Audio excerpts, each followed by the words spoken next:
Bitcoin has a limited supply. No central bank can decide to create another 10 million Bitcoin. No government can increase the supply to pay its debts. No company can secretly print additional coins. Under Bitcoin's current consensus rules, the total issued supply approaches a maximum of approximately 21 million Bitcoin. But this creates one of the most important questions about Bitcoin's future. What happens when the last new Bitcoin is mined? Will Bitcoin miners stop working? Will the blockchain stop producing blocks? Will transactions become impossible? Will fees become extremely expensive? And can Bitcoin remain secure when miners no longer receive newly created Bitcoin? To answer this question, we first need to understand how Bitcoin miners are paid. When a miner creates a valid block, the miner can receive what is commonly called the block reward. The block reward contains two separate parts. The first part is the block subsidy. This is newly issued Bitcoin created according to Bitcoin's predetermined monetary schedule. The second part is transaction fees. These are existing Bitcoin attached to transactions by users who want miners to include those transactions in a block.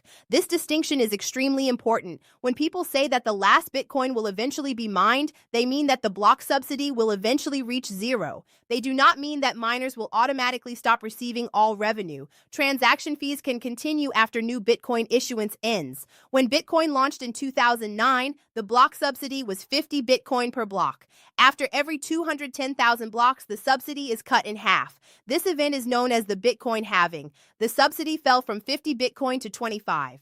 Then from 25 to 12.5, then to 6.25, then to 3.125. The process continues approximately every 4 years. Although the schedule is technically determined by block height rather than a fixed calendar date, the subsidy becomes smaller and smaller over time. Bitcoin does not suddenly create 21 million coins and then stop. Instead, the total supply gradually approaches its maximum. Eventually, the block subsidy becomes smaller than Bitcoin's smallest possible on-chain unit. The smallest unit of Bitcoin is called a Satoshi. One Bitcoin contains 100 million Satoshis. Bitcoin software works with whole Satoshis rather than infinitely divisible fractions. Eventually, after enough halvings, the calculated subsidy becomes smaller than 1 Satoshi and rounds down to zero. You will often hear that this is expected to happen around the year 2140. However, 2140 is an estimate. Bitcoin's code does not contain a calendar instruction saying that issuance must stop on one exact date. The schedule is based on block height. If blocks are produced slightly faster or slower than the long-term average, the estimated calendar date can shift. So it is more accurate to say that the block subsidy is expected to reach zero around 2140 under Bitcoin's current rules and normal assumptions about block production. What happens when that moment arrives? Mining does not automatically end. Bitcoin miners will still be needed to produce blocks. They will still order transactions. They will still perform proof of work. They will still help secure Bitcoin's transaction history. The difference is that miners will no longer receive newly issued Bitcoin. Their revenue will come entirely from transaction fees. Instead of receiving a block subsidy plus transaction fees, miners will receive transaction fees alone. Why would users continue paying those fees? Bitcoin block space is limited. Many users may want their transactions included in the next block, but not every transaction can always fit immediately. Users who need faster confirmation can offer higher fees. Users who are willing to wait can offer lower fees. Miners generally prefer transactions that provide more fee revenue relative to the amount of block space they consume. This creates a market for Bitcoin block space. In the distant future, people may use the Bitcoin blockchain primarily for transactions where secure final settlement is especially valuable. This could include moving large amounts of wealth, transferring funds between financial institutions, opening or closing Lightning Network channels, managing shared custody arrangements, or settling transactions whose value is much larger than the fee. Not every coffee purchase needs to be individually recorded on Bitcoin's base blockchain. Additional systems such as the Lightning Network may process many smaller payments while using Bitcoin for final settlement. This brings us to the most serious part of the question. Will transaction fees provide enough money to keep miners operating and Bitcoin secure? Bitcoin mining is expensive. Miners purchase specialized hardware. They pay for electricity. They maintain mining facilities. They need cooling systems, repairs, employees, network connections, and other infrastructure. Miners continue operating when their expected revenue justifies those costs. The total amount paid to miners is sometimes described as Bitcoin's security budget. Today, this security budget comes from both the block subsidy and transaction fees. Over time, the subsidy becomes smaller, fees become more important. Eventually, fees must provide the entire direct mining reward. No one can know with certainty what Bitcoin's price, usage, mining industry, fee market, or energy costs will look like more than 100 years from now. Therefore, it would be dishonest to claim that Bitcoin's transition to a fee-only mining model is guaranteed to happen without any challenges. It is a real long-term economic question. In one possible future, Bitcoin becomes a highly valuable global settlement network. Demand for limited block space remains strong. Individuals, companies, and institutions are willing to pay meaningful fees for secure Bitcoin settlement. Mining remains profitable. Many miners continue competing to produce blocks. In that scenario, the end of the subsidy would simply complete Bitcoin's planned transition from issuance-funded security to fee-funded security. In another possible future, demand for Bitcoin block space is weak. Transaction fees remain low. Some miners may decide that operating their equipment is no longer profitable.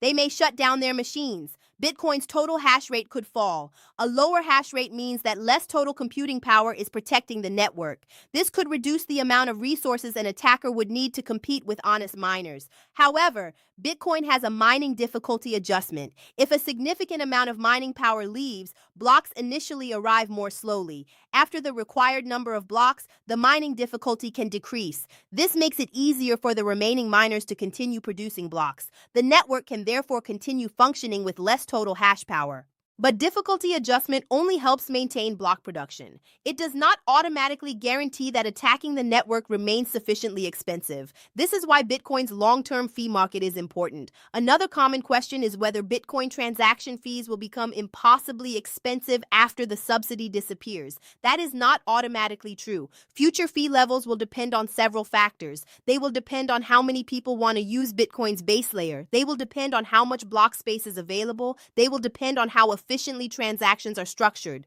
They will depend on the value users place on secure settlement, and they will depend on how much payment activity moves to additional layers. A smaller number of high-value transactions could generate meaningful fee revenue. Many efficiently constructed transactions could also contribute to miner income. At the same time, everyday payments could take place through the Lightning Network or other systems and settle periodically on Bitcoin. However, there is no guarantee that on-chain fees will always remain cheap. When demand for Bitcoin block space is greater than the available capacity, users compete by offering higher fees. This is a normal part of Bitcoin's fee market. Could miners solve the problem by creating more than 21 million Bitcoin? Not by themselves. Miners create candidate blocks, but full Bitcoin nodes independently check whether those blocks follow the consensus rules. A miner that attempts to create an unauthorized block subsidy would produce an invalid block. Nodes following Bitcoin's existing rules would reject it. Even if most miners wanted to increase the Bitcoin supply, they could not force independently operated nodes to accept their new rules. Changing Bitcoin's supply limit would require participants across the ecosystem to adopt software enforcing a different monetary policy. Node operators, users, exchanges, businesses, wallet providers, miners, and other participants would need to decide whether to accept that change. Anyone who rejected the change could continue using software that enforced the original rules. Technically, Bitcoin software can be modified. But changing software is not the same as convincing the world that the modified asset is still Bitcoin. Bitcoin's supply limit is protected not by one person or company, but by the decisions of participants who choose which rules to enforce. Will exactly 21 million Bitcoin exist? The maximum issued supply is often described as 21 million, but the actual usable supply will almost certainly be lower. Some Bitcoin private keys have already been lost. Some people have died without passing their recovery information to anyone. Some Bitcoin has been sent to addresses from which it may never be spent. Those coins still appear as part of Bitcoin's historical supply, but they may be permanently inaccessible. There have also been rare situations where miners did not claim the full block subsidy available to them. So 21 million is best understood as Bitcoin's approximate maximum supply under its current issuance schedule. It does not mean that exactly 21 million spendable Bitcoin will always circulate. What happens if one Bitcoin becomes too expensive for ordinary people? Bitcoin can be divided. One Bitcoin contains 100 million Satoshis. A person does not need to buy or use an entire Bitcoin. If Bitcoin's value becomes extremely high, people can continue transacting in smaller units. Bitcoin's scarcity limits the total supply. It does not require everyone to own one complete coin. The actual moment when the subsidy reaches zero may be surprisingly uneventful. A miner will produce one of the final blocks containing a very small subsidy. Eventually, the protocol will reach a block height where the permitted subsidy is zero. The next miner will build another block. Transactions will be included. Transaction fees will be collected. Nodes will verify the block. The blockchain will continue. There is no automatic shutdown. There is no special final Bitcoin alarm. Wallets do not suddenly stop working. Mining does not automatically become impossible. The creation of new Bitcoin simply ends according to the monetary schedule. So, what is the final answer? When the last new Bitcoin is mined, new issuance stops. Mining does not necessarily stop. Miners can continue earning transaction fees. Users can continue sending Bitcoin transactions. Nodes can continue verifying blocks. The blockchain can continue growing. The 21 million supply limit can continue being enforced. The real question is not whether Bitcoin is technically capable of functioning without a block subsidy. It is whether future demand for Bitcoin settlement will create enough transaction fee revenue to support a strong and competitive mining industry. That answer will depend on how Bitcoin is used in the decades ahead. Bitcoin's monetary policy was designed as a long transition. During Bitcoin's early history, newly issued coins provide most of the mining reward. Over time, issuance decreases. Transaction fees become increasingly important. Eventually, Bitcoin attempts to operate as a permanently scarce monetary network funded by users who are willing to pay for secure settlement. The last Bitcoin will not mark the end of Bitcoin. It will mark the completion of Bitcoin's original issuance schedule. Whether the future fee market will support Bitcoin's security for generations remains one of the most important long-term questions about the network.